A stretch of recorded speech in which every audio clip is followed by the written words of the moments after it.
नमस्कार दोस्तों, कथा वाचन में आप सभी का स्वागत है। इस वीडियो में हम आपको विजया एकादशी के व्रत के बारे में बताएंगे। ये व्रत किस दिन रहेगा और इसका पारण समय क्या होगा और इस दिन आप भगवान विष्णु की पूजा किस तरह से करें, ये सब जानने के लिए आप इस वीडियो को अंत तक जरूर देखिए। आप सभी जानते हैं कि हर महीने में 2 बार एकादशी आती है। इस तरह से पूरे साल में 24 एकादशी होती है, लेकिन हर एकादशी को अलग अलग नामों से जाना जाता है और हर एकादशी का अपना एक महत्व भी होता है। हमारे धर्म ग्रंथों में एकादशी के व्रत को बहुत श्रेष्ठ और मोक्ष देने वाला बताया है। एकादशी का व्रत भगवान श्री विष्णु को समर्पित होते हैं, इसलिए इस दिन विष्णु जी की ही पूजा की जाती है। फाल्गुन मास में कृष्ण पक्ष की एकादशी को विजया एकादशी के नाम से जानते हैं। विजया एकादशी का व्रत रखने से पूर्व जन्म के पापों का अंत होता है। इस बार एकादशी की तिथि 2 दिन पड़ रही है, इस कारण व्रत की तिथि को लेकर सभी में उलझन की स्थिति है।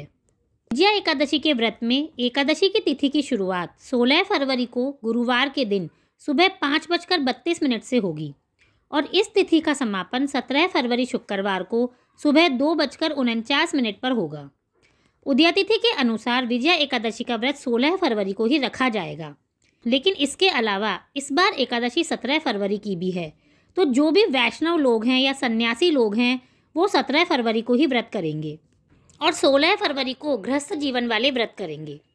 विजया एकादशी का व्रत जो भी 16 फरवरी को करेंगे उनके लिए 17 फरवरी को पारण का समय सुबह 8:01 से लेकर सुबह 9:13 का रहेगा और इस दिन हरिवासर समाप्ति का मुहूर्त सुबह 8:01 का है। और दूसरी वैष्णव विजया एकादशी का व्रत जो लोग 17 फरवरी को करेंगे उनके लिए 18 फरवरी को पारण का समय सुबह 6:57 से लेकर सुबह 9:12 तक रहेगा। पारण के दिन द्वादशी तिथि सूर्योदय से पहले ही खत्म हो जाएगी।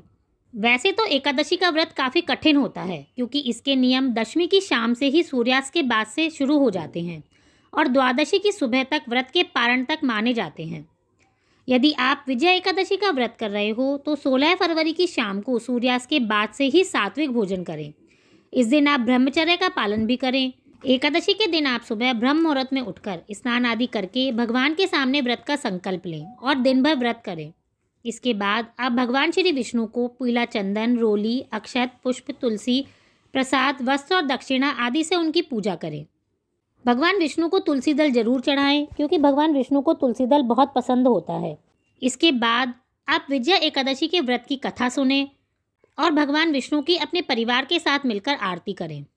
एकादशी का व्रत निर्जला भी रखा जाता है। यदि संभव हो तो आप इस व्रत को निर्जला रखें, नहीं तो आप फलाहार और जल भी ले सकते हैं। एकादशी की रात में जागरण करने का भी विधान होता है।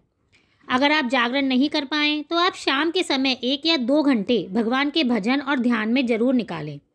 इसके बाद द्वादशी के दिन किसी ब्राह्मण को भोजन कराकर उसे दान दक्षिणा दें या फिर मंदिर में उस ब्राह्मण के निमित्त दाल, चावल आदि दान करें।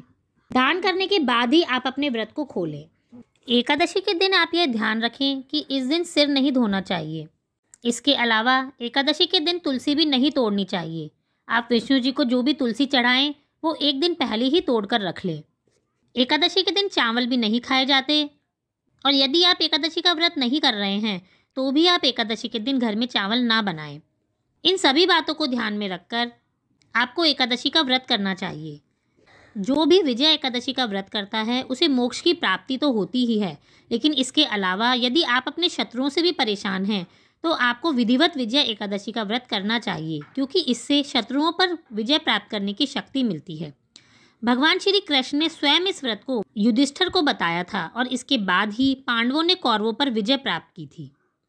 आप सभी को विजया एकादशी की बहुत बहुत शुभकामनाएं। धन्यवाद।